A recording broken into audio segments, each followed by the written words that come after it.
I benched 315 pounds this year, at 17 years old. I was stronger than most grown men. And the issue is when I got an injury and I couldn't keep lifting, my life fell apart completely. And so this is the mistake that you can make when you make your entire identity about one habit, one goal, one thing. For me, it was lifting. So it started with me in 8th grade. It was the end of 8th grade. I was basically a nobody. I decided I need to start lifting. And this was the greatest change for the trajectory of my life that I've ever made. That one decision to go to the gym completely changed the trajectory of my life. And then the obsession started to build. I started waking up really early to go to the gym before school. And then I'd go to sleep early when I came home. I would go to the gym almost every single day. And I was so obsessed.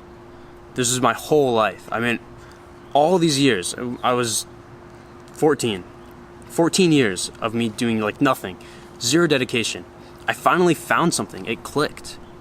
And I was just getting completely and utterly attached to this hobby. And that's when the identity shift happened. I stopped going to these social events just so I could work out. It wasn't something that I just did. I wouldn't just work out. It was something that I became. I became like a gym rat. And my worth, my self-worth was just tied to these numbers. My bench, my squat, my deadlift.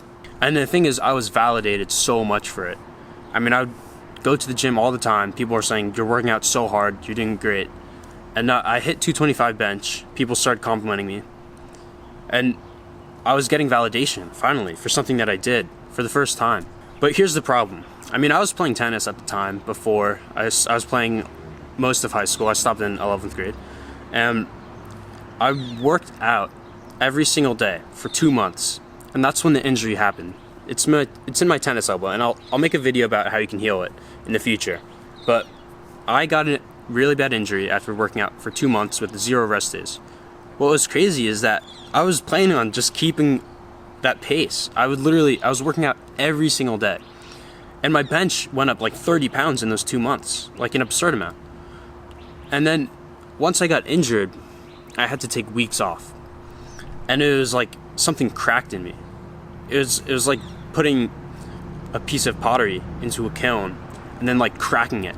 You finally built something and then it's broken. And then I would get into this cycle where I knew I needed to take time off, but I couldn't. I had nothing else to do because that was all I was. And I literally would have this cycle for like 3 years. And I would just keep getting this injury and keep working out, keep pushing myself.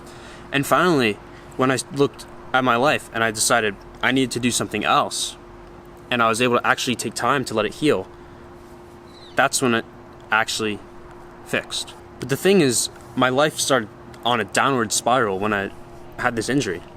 I would scroll more, I'd play more video games, watch more shows, whatever, and I wasn't that person anymore. I had built something, and it's broken now.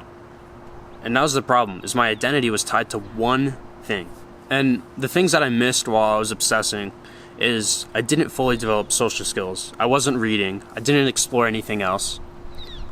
I was stuck to one path. And the thing is, unless like you're gonna really go professional, this is a huge bottleneck in your life. If you're going down one lane, you need to you need to widen your personality, your identity, to a few things, at least a few. So you need to build multiple pillars in your life. And for me, it's basically reading and learning philosophy. I love spending my time reading books, creating content, and I still love working out. I work out 5 days a week. I've done that for the past 6 months. I've finalized my split to go 5 days a week. I basically do push-pull, rest, and then I do push-pull, legs, rest. So I challenge you to look at your life right now and look at that main thing that's driving your life. And if it was gone tomorrow, you couldn't do it anymore, what would happen? And if you just like don't know, you really need to ask yourself if you're specializing too much. You need to have at least 2 things that you're doing in your life.